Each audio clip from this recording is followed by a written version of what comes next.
Here we are once again in the wonderful world of Reddit. Now, these are meant to be true stories. Whether you believe them or not is entirely up to you, guys and girls. It's up to you. Hey, take everything you see in Reddit with a pinch of salt. Okay, my friends, I think it's time we should continue. Here we go. Enjoy.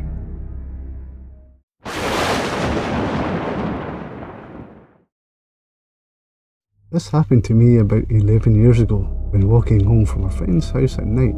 I'll just get straight to it. I used to live in a rural part of the UK, and I've lived in rural areas most of my life. So I was used to long walks occasionally at night, especially before I could drive. It never bothered me too much. I'd get freaked out occasionally. This one night was the most terrifying experience I ever had. There was this one friend who used to live roughly 3 miles away from my house. He had cool parents, and other friends and I would often go over to his house and play video games and hang out. Occasionally, this meant walking home at night if I stayed late.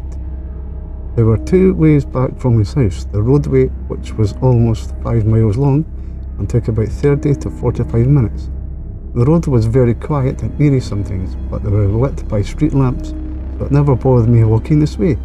The other way was a shortcut through some woods, which took off about 2 miles. And the wooded bit was about a mile or so long. I often favoured the wooded shortcut, and have probably walked it over 100 times.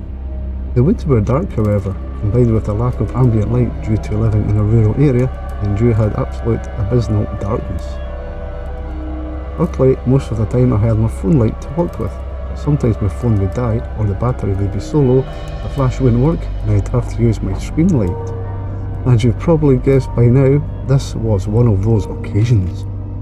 I remember my friends and I had just finished watching a movie. It was nearly 10 PM, so we all just left my friend's house and headed our separate ways home. I contemplated briefly which way I should go, and decided to take the shortcut through the woods. I started walking away from his house and towards the path that headed into the woods. Street lights dimmed as I entered the fields before the woods. I glanced at my phone and saw my battery was really low. Only enough power left for a couple of minutes of flash, and then I'd have to use my screen light. That wouldn't last the whole way either. As I saw the tree line approaching, I switched on the flash and followed the well-trodden path into the dark. To my dismay, my light died within seconds of entering, and I flipped my phone over to try and shine the way using the screen. As I walked, I looked out for all the familiar landmarks I was used to seeing, to make sure I was heading in the right direction. Monkey tree stump? Check. Half-fallen fir tree? Check. The enormous puddle I had to jump over? Check. All was going well. I was halfway through the woods when my phone died completely. I remember the moment it happened. I was engulfed in darkness, and I'm not sure if you've experienced this level of darkness before, but it was so dark I couldn't even see the outline of my hand centimetres in front of my face. Naturally, my pace slowed considerably, and I started holding my hand out in front of me to make sure I wasn't going to walk into a tree or something.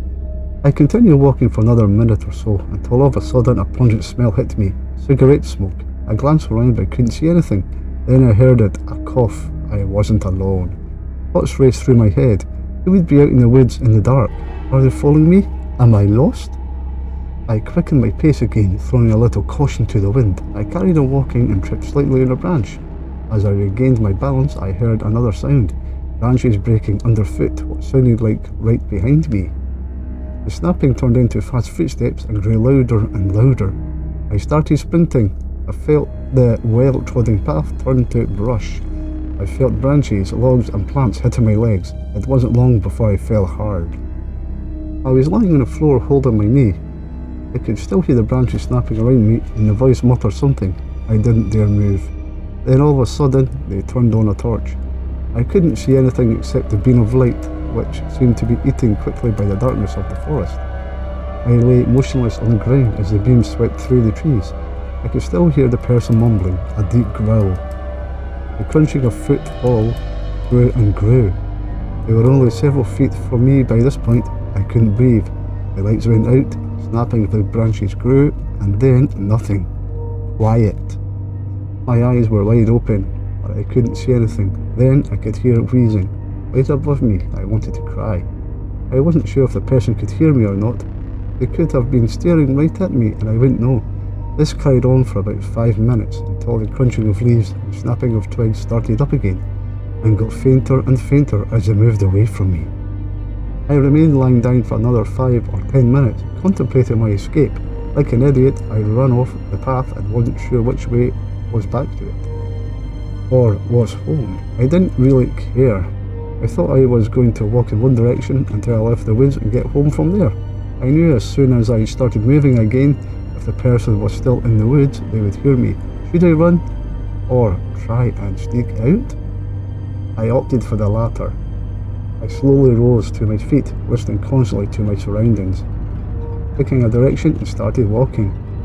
I wasn't perfectly quiet, but quite enough to be sure I wouldn't be heard from too far away. I kept hearing snapping sounds and rustling in the distance, and every time I froze, I'd hold my breath until I was happy that no one was there, and then start walking again. I repeated this pattern for what felt like an eternity, until eventually I found the path. I screamed for joy in my mind and sped up my pace. After another 10 minutes I saw it, light streets flickering in through the trees. I never been so happy to see the meagre street lamps, but as I progressed to the end of the woods, my heart sank. At the end of the path was a black silhouette. Unmoving, contrasting against the light background was the dark figure of a man. What should I do? Maybe it's a different person. Perhaps it's someone walking their dog. I froze and watched them silently, but they didn't move at all. They just stood there like they were guarding the entrance to the woods. I didn't know what to do. By this point I had had enough. I was so close to getting out, I decided just to run straight towards the exit, straight towards them. I was a 6-foot young man. If they wanted to stop me, they'd have a hard job of it, I thought. So that's what I did. I started sprinting. The figure grew and grew as I reached them. I stepped to the side, I heard someone growl, "Ah!" loudly, and felt something clip the back of my head and tug the back of my jacket. I cleared the sheep gate in one leap and sprinted into the light. I eventually stopped running when I could see the first house and looked back. The entrance of the woods was quite far away now, and I couldn't see anyone standing by the entrance. Relaxing a bit more, now I finished my walk home. That's pretty much it. I know I could have overreacted. It could have been someone out for a walk in the woods, a dog walker or camper. But what I thought was strange was that they didn't use their torch, except briefly on one occasion. Once they heard me, they also actively seeked me out. Who knows what would have happened if they caught me. In any case, I never walked that way home alone again. Not at night anyway. Thank you for the great support, I really do appreciate it. If you are enjoying what I'm doing, why not think about subscribing to my channel? It is free and would help me a great deal.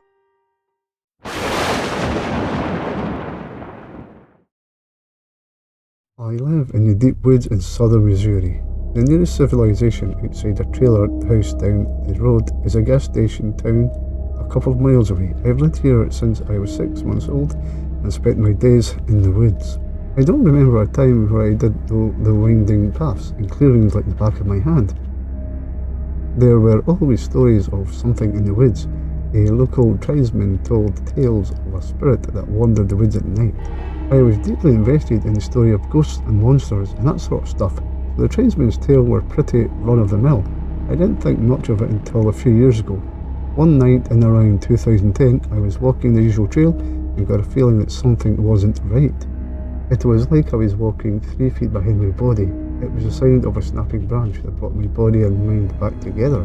But it wasn't a twig or a small limb, it was a large oak branch about as wide as me. It hit the ground with a hard thud.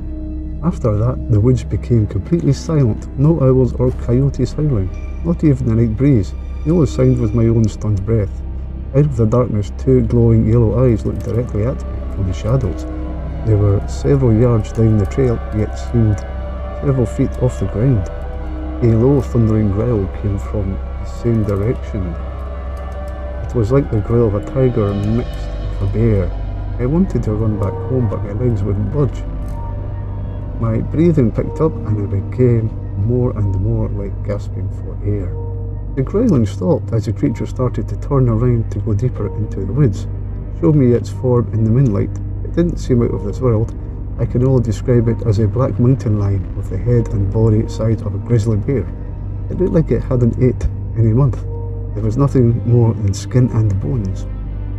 Only when I was alone again in the woods would my legs let me sprint back home and lock myself in a room with a survival knife.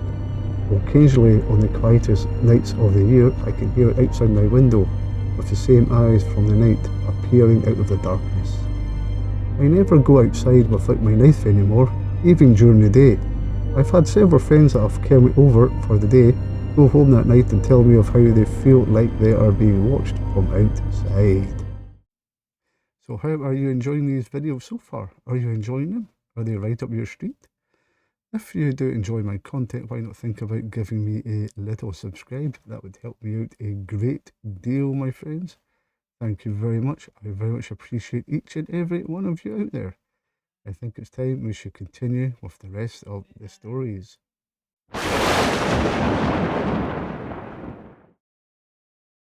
My friends and I have a podcast where we tell scary stories. This is one that is infamous in my family that I grew up hearing and telling.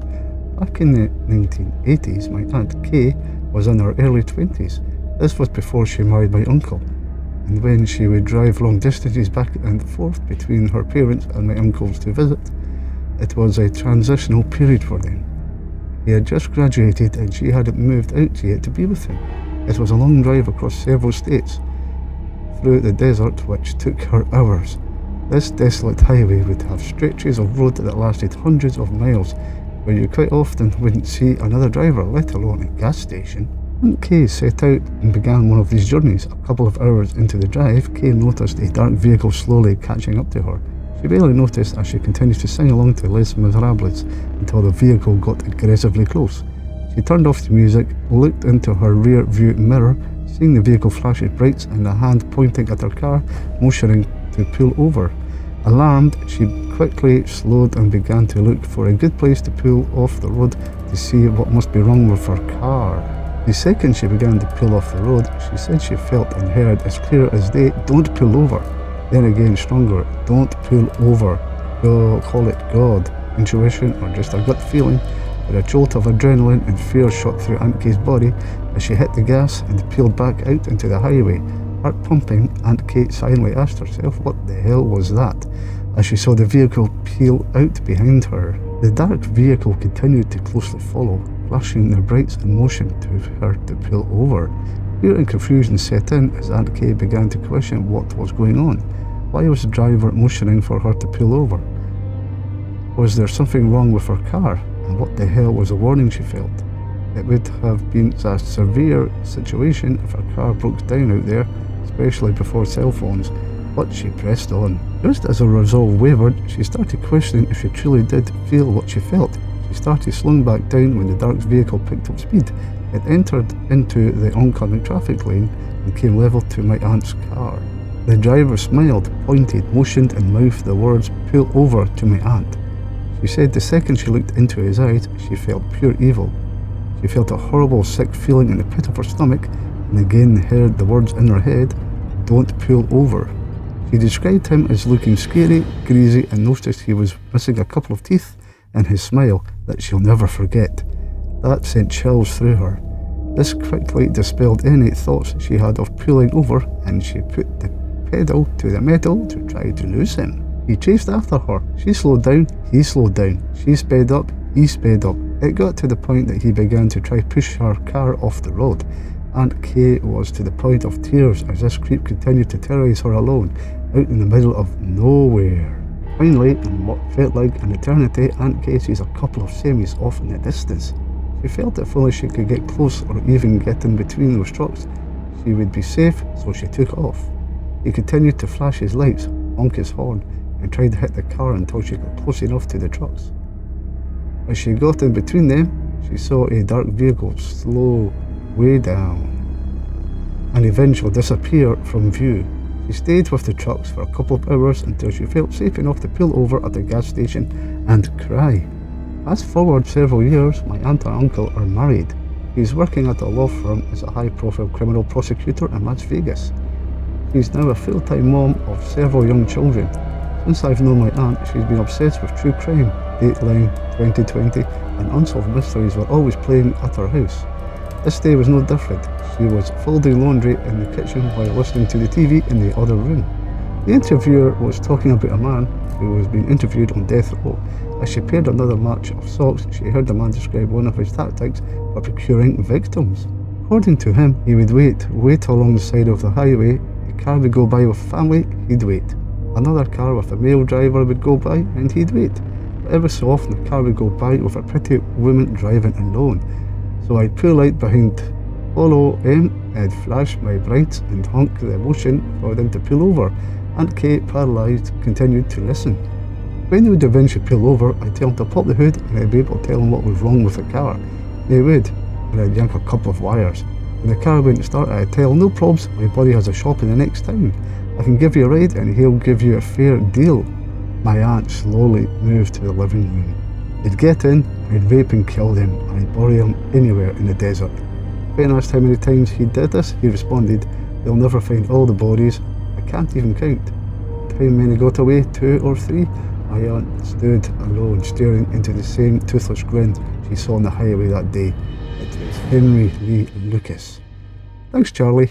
Too long didn't read. My Aunt Nally avoided being killed by a famous serial killer. Thank you for watching my video. If you enjoyed the video, why don't you think about giving me a little subscribe on YouTube? I would appreciate that very much. Until next time, I will see you later.